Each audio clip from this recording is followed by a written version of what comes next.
Good morning, Kate here, bringing you this week's Monday Mission, and this one is all about comparison. Yeah, I'm taking a deep breath on this one because I am still a work in progress in this area. This is still something that comes up for me that I have to manage my mind around and do a lot of thought work around. So I want you to know I definitely relate to this. So if this resonates with you, I get you. I get you. But I have learned some tools along the way that help me put it into perspective. Okay, so I'll share those with you. So we're going to start out talking about why we compare. We're going to talk about how it can actually be a good thing. We're going to talk about how it involves our thoughts because we know our thoughts create our feelings, right? We want to work on managing those. And then we're going to talk about things that we can do to lessen the amount that we're comparing and the impact that maybe it has on our mental health, okay? So, why do we compare? As with a lot of things that we talk about, comparison and comparing ourselves to others really stems from our brain wanting to survive, right? Its sole purpose is for us to survive. So we have to compare. We have to recognize nuances in things. We have to recognize when things are different. We know that this plant is safe to eat, but then this one looks different. So does that mean that it's not safe? We need to realize those subtle differences. Also, when we're comparing to others, part of surviving was belonging with your tribe and being a part of that community.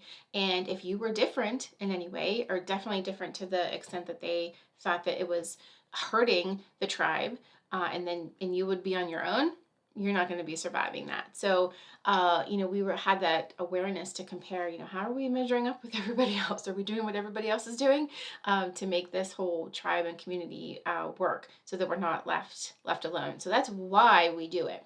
So you can understand, as with a lot of things, we're not in those situations anymore, right? We're not having to compare and find differences and look for those nuances as much.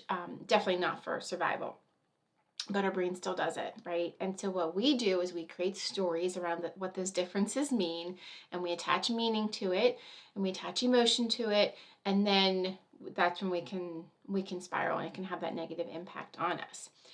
But comparison can actually be a beneficial thing. So if you're comparing, coming from a place of self-development, right? So you have a friend or you have a family member that ran a 5K, and you think, oh, well, if they did that, then I can do that. And that motivates you to try something new and get out of your comfort zone and do it. You're coming from a place of growing and wanting to develop yourself. Then comparison can be a really good thing.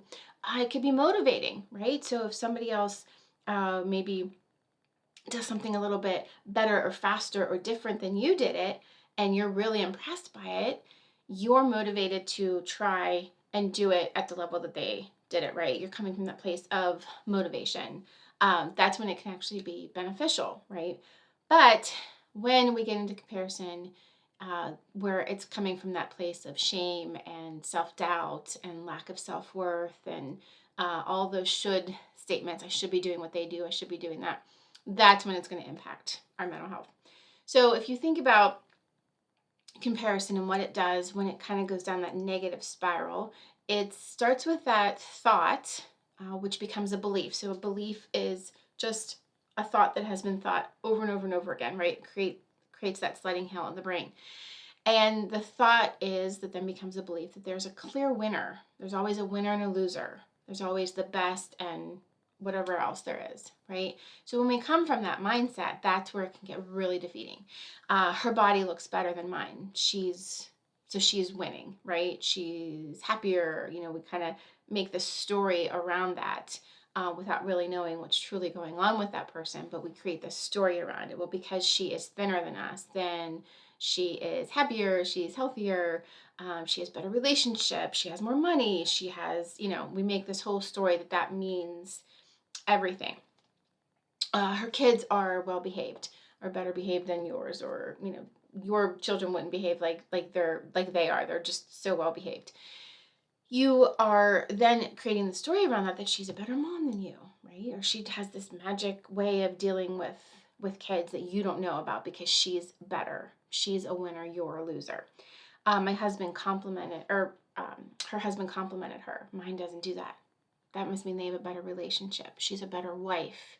She's the winner. She's winning.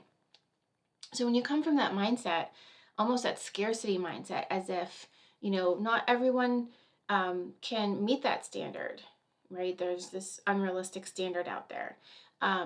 Rather than looking at it, that's that scarcity mindset that only a few get to be at that level. Only a few get to experience that.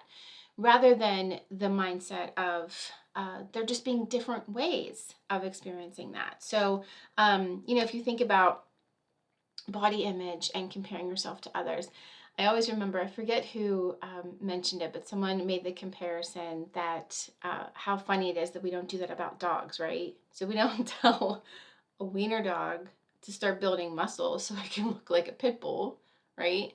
And we don't tell a Saint Bernard to lose some pounds and look like a chihuahua, right? We just accept them for who they are, and we love them for who they are, because we realize that everyone comes in different shapes and sizes and personalities and temperaments and everything when it comes to dogs. But we're not as accepting when it comes to us, right? So I thought that was a great way to illustrate that. But that's coming from a mindset of, there's more than one way to be a good mom. There's more than one way to have a healthy body. There's more than one way to have kids that are, being raised to be resilient and happy and healthy, right? That can look different for everyone. It doesn't have to look the same way, right? So that's when we get into trouble there. That's when we can really, really spiral. I remember when, probably as far back, I went on my first diet when I was in third grade. So I was, 9? And I remember always comparing, and being in the car, and always compare anywhere where you're seated, restaurant, anywhere that you're seated, and comparing the size of my thigh when it was on a chair next to every other woman that was around me, and the size of their thigh when they were sitting on a chair. And I have bigger thighs. It's just how I was built, how I was made. So I often didn't win that comparison, right? And I made that mean all of these things, and just went down this spiral of hating my thighs and hating my body, and just, it encompasses all of that, instead of just being in whatever moment I was in and enjoying it, right? So it can really, really take you out of the present, take you out of the moment. It can really just take your enjoyment out of life away. And I remember somebody saying, or often you hear that quote, that comparison is the thief of joy. I never kind of understood that. It really didn't resonate with me. But then when I thought about it, I thought comparison is the thief of presence, right? Which you could then argue takes your joy away from that moment. So when you are busy comparing, you can't possibly be present in the moment and experiencing what is going on right around you, because you're too busy thinking and comparing and lining up and thinking, oh, well, am I closer to this person? Am I closer to that person? If I'm here, then I'm okay. If I'm not, then that means this. And just that constant chatter that's going on in your brain can't possibly have you grounded in that moment. So I do think that makes sense. The comparison is the thief of joy. It's the thief of presence, which we all want to have more presence in the moment, right? So that's where it can go for me. So what can we do? Which I'm sure I think you could resonate with. Have to let me know how it shows up for you. But I would imagine that it's similar for you too. So what can we do about it? Well, we have to change the thought, right? And so, as always, you have to start with being honest with yourself, right?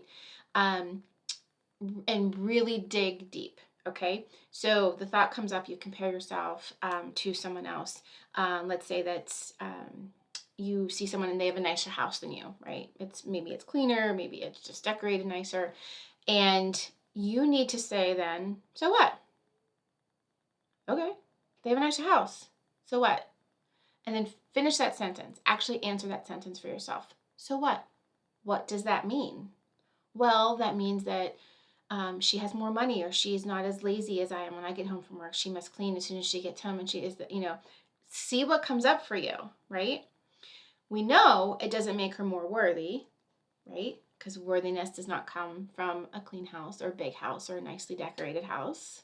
Okay, worthiness just comes from being. It comes from being born and being a human on this planet.